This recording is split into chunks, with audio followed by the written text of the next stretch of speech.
Welcome to Making OKRs Work. Today we're going to talk about 3 misfires that derail OKRs. The first, objectives for the company that really only are the CEO's bonus criteria.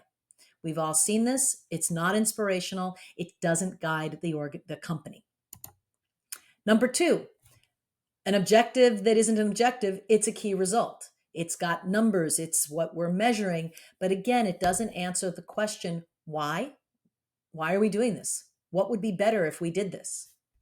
And finally, your key result at a senior level is the next level's objective. Now, objectives have to ladder up to each other and we have to get aligned. That's one of the benefits of doing OKRs.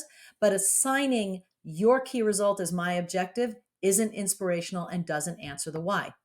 All right, if you have other misfires or ideas you want to talk about, please be in touch.